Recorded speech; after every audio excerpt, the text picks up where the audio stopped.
Hey everybody. In this video I am going to talk about, hopefully, complex post-traumatic stress disorder. Now, in no way, shape, form, or fashion am I a voice of authority on it. I am not a voice of authority on complex post-traumatic stress disorder. Now, my degrees are in psychology and sociology. I taught at college and university. Complex post-traumatic stress disorder is something relatively new. I did not study it. And so I can't speak them. But for myself, I don't diagnose anybody with anything. I don't give anybody any form of advice at all. None of my videos or any form of advice or how-tos or any of that stuff. It's just me venting, really. Look at all the cows. Oh, wow. But, it's just me venting, using this. I've done it for years. Use it as a pressure release valve for the stuff that I see and the stuff that I experience. And I have experienced this kind of thing that since I was basically a child, that's caused me to have such a vicious cycle. The health condition, the rare health condition I have, and why it continues, for one of the reasons, what it developed, all this, and I'm not going to name it again. I did years ago, but I'd rather just keep it out now. And but it's a vicious cycle, and part of this complex post-traumatic stress disorder, from what I understand, and like I said, I could be wrong, is that it's recurring abuse, trauma, and so on that just continues recurring. Like I said, and for me, it's not always the same thing, but it's along the same line. It's due to, okay, and it's often stress related. Well, part of mine, the vicious cycle of it is it's caused a physical health condition, which causes other health conditions, and I can't find a decent doctor to help me with it, an endocrinologist, an internal medicine, a regular PCP, none of them, no healthcare professional of any level, because it's very difficult for them, as I was recently informed by one who was unbelievably, just downright horrible person. Unbelievably. Seriously. And, so it's, and I have read somewhere, I don't know where, but the way they put it, I can't quote them, so I'm just going to say that, well, it would be part. It's that of neglect and abuse, and this definitely not being able to find a doctor and the way they treat me to get me to not want to come back to them. Seriously, unbelievable. It's so traumatic to me. Read the symptoms on something if you must, but it causes a lot of my symptoms. And it's just, seriously, that's nervous laughter. It's actually not nervous laughter. I wish I could find the best word to describe it. It's just, I just cannot believe the nerve of people. The nerve, of these doctors. And see, I'm adding a whole bunch of stuff real fast here. But just the nerve of these so-called professionals. I do not call them professionals anymore. I just cannot see this as professionalism, because it's difficult for them to make my medical plan. And plus, I've read other stuff in various places about how it doesn't help them, because the patient never really gets treated. The treatment doesn't ever end it. For them, the patient basically never gets better, but continues to live. I'm 60 years old. I think if it weren't for me, I would not be alive. Seriously. Again, yeah, that are. Okay, so this is the second time I'm out here. I worked some during that while. Well, and I made a doctor's appointment. It's a doctor's PA tomorrow morning. And because I wasn't getting any work, so it's like, okay. I did wound up doing one. I've mentioned before, I do delivery for the health insurance, affordable health insurance. So to have it affordable, which I cannot imagine why anybody would say that was affordable. Anyway, it's not for the money, it's to prove that I can earn a certain amount of money. It's the way it is here in Texas. I can't explain it all, and that's not all there is to it. So anyway, get back to this with this, complex post-traumatic stress disorder. Like I said, I could be wrong in all of this, but I really want to talk about more. I've been making videos on my original channel for this topic. I think it's going to be 9 years. I think it is in April. And my original channel was a totally different thing, and it's 9 years. It'll be 10 years this year. Okay, that was 2 adults. I don't know what they were doing, but anyway, it looked like a child at first.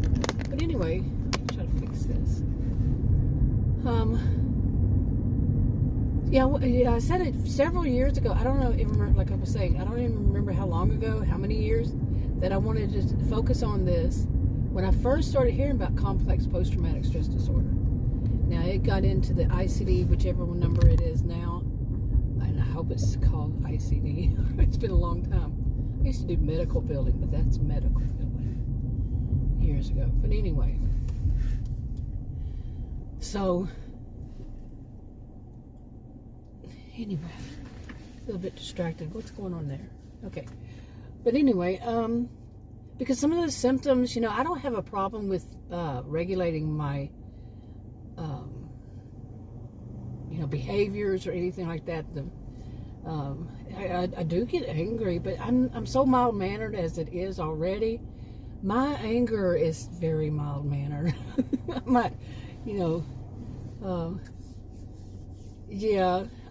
Like I've said before, to hear me do something like, to me, when people cuss, it's aggression. To hear me, pretty much always, it's an aggressive behavior. Like the other day, I called that doctor the B word, and on a video twice, and I said, no, strike that. Yeah, I can do that. I can, like while I was in there in the office, I kept myself from telling her off, because it was really, I thought having Adam with me would be good for me, but no, she's this tiny little woman, this doctor that I will never return to. She's like half of, I call myself a gentle giant, and I say half my size, but it's not. But just to express it that she's tiny, and Adam used to do when he was younger. He's older than I, but he did bodybuilding, so his body size is not real tiny either. And there she was saying all these, verbally abusing me, us, I should say, because the way she did that with the whole thing of saying, you're pointing your finger at me. You don't point your finger at people, and then you don't use this kind of language, and this kind of aggressiveness. I don't care who you are. Whoa. She said, I will tell you, along this line, I will tell you what you have to do. You're pointing your finger at me, and just that, to her voice. And then she's still pointing her finger at me and waving it, and so how can you not be, anyway. Then she said, and you will mind me. She didn't say any other words. No, it was, you will mind me. She said it more than once. And then a few times, 3, Adam said it was 3 times, that she turned her finger around on him and said, and you will make sure she does it. Like that. Whoa. Yeah, like I said, it was a lot. And Adam was, I had mentioned before that he said, after it all happened, he was angry while we were there. She'd walked out of the room at one time, and he said, I can't believe you brought me to some place like this, something like that. And I'm like, this was my first visit. I have no idea. I even made sure that she knew about this condition, and that she was this, called when I called and questioned them. I questioned them. Is she this and that and the other? about my health condition. How much does she know about it? So on and so forth. I would not know that she was going to be this kind of a, and I had said earlier the B word. No, I would never know that. How would I know that? But he was so upset. I'm not going to make excuses for him. He shouldn't have said that. But, then anyway, while we were in there and he said that I think that's when, I cannot remember, it was so much, happened. And I said, well, there's the door. And I was very calm when I said, there's the door. He got up, walked toward the door. She was out, I think that's when she was out checking what my health insurance was going to pay on a certain thing that she wanted me to have, to use. And he was standing there at the door, and he turned around and looked at me. He came back and sat down. And I think that Adam doesn't really talk about why he does stuff. And I think it was because he knew, leaving me alone with her, it was not healthy for me. It wasn't healthy for either one of us. Because of her aggressive, what person that tiny would go off on two people who are about her age, okay, and go off on them? Adam and I are totally non-violent people. Okay, we don't believe in settling things with violence. If it's everybody has the right to protect themselves. When it's self-defense, but I've never had to use self-defense, so never have I had to use, physically, self-defend myself. So neither has he, as far as I know. But anyway, but she didn't know that, and for somebody to actually be that aggressive, pointing finger and all this kind of stuff, that's not I've learned this many years ago. People who do that with somebody like me, like I said, gentle giant, and they're tiny, they're off the rocker. Okay, seriously, they are off the rocker. It's not a normal kind of behavior. You don't go up against, a bear. Would you take I don't want to, call myself a bear, but the size difference would be not really that size difference. You see what I'm saying? Now, who would go up at a bear and slap the bear's face, or don't poke the hibernating bear kind of thing? But I can't be poked into being aggressive unless somebody, like I said, unless it's self-defense. And I don't really know, because I've never had that to happen. I would not know. Would I defend myself physically? I would know. And anyway, the whole of it was just unbelievable. And that kind of thing is not new, totally new, but what she said about, you will mind me, and sticking her finger up like that and waving it and everything, how people do that? No. And everything else she said. Well, anyway, when she came back in from doing that is finally what Adam said. 2 days. It took him 2 days for it to basically sink in. I've experienced it far too many times with doctors suddenly turning on me when they find out what rare health condition I have, and suddenly they just turn into, I want to say ogres, but they're just, I don't want to dehumanize them. They just turn into, I can't say monsters either, but, they just turn into something. Dr. Jekyll, well, can't say Dr. Jekyll, Mr. Hyde, can I? But you get the picture. They just change.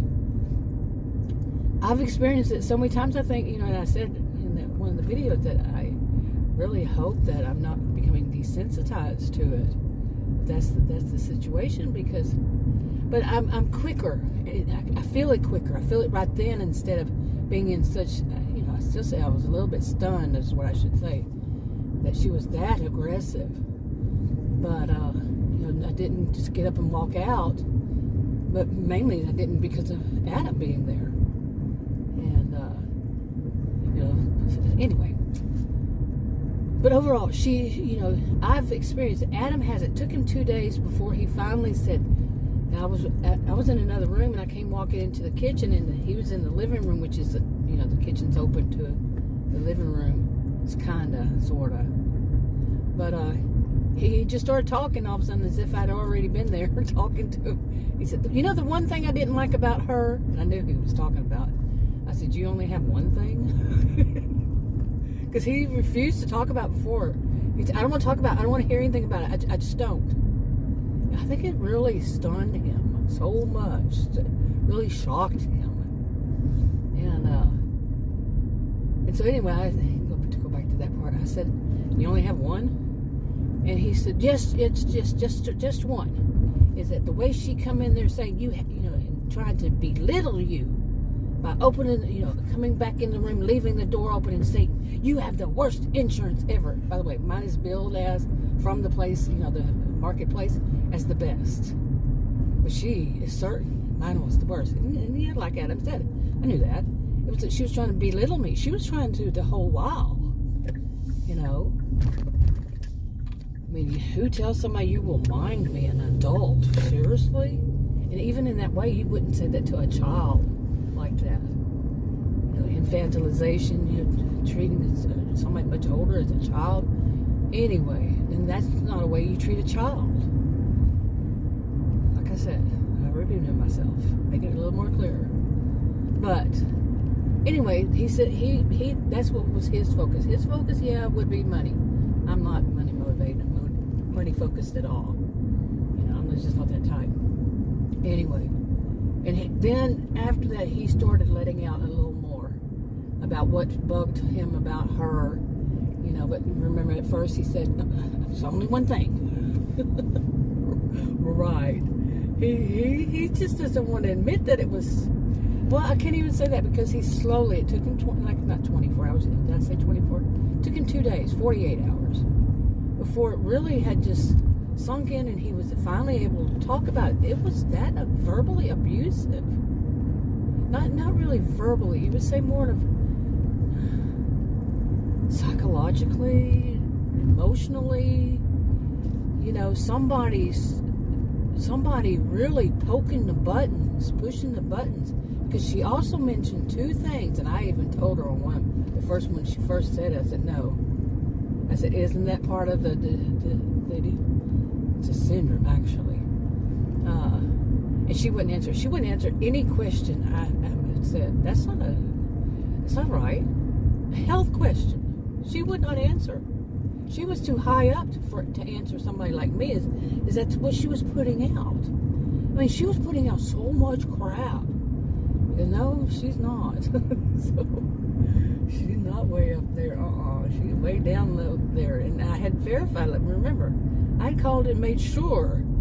I want to know, is she sympathetic to this? Does she understand that it's this, that, and the other, and not think of it as this way, that way, and all that? Yes, ma'am. Yes, ma'am. Yes, ma'am. She understands. She ain't bull.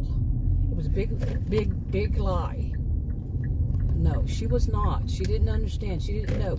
She said the two things that you're not supposed to say to somebody who has this health condition, because that would be wrong. That would be the big red flag that you screwed up. You don't know anything about this health condition. And she apparently didn't. She just wanted to, or she just wanted to ensure that I would never come back. So she used that kind of tactic. You see what I'm saying? Yeah. I mean, these are, of course, I don't know that's 100%, but I have to think there must be some reason besides that she's a royal bee. You know, like I said, I'm not one to actually usually say that. But in this situation, see, I don't feel it as aggressive. I feel it as descriptive of her behaviors. I would say it for any pronoun, a person with any pronoun. But to behave like that, wow. Seriously. No, like I said, you know, usually when I hear people cussing, it's aggressive. But in something like this kind of situation, it's descriptive. So anyway, I'm out here. Maybe I'll get some more offers. I had one this morning, and it's Monday, and it was Monday. It was something. I don't think I'll see what I can get out here. Talk to you in another video. Bye.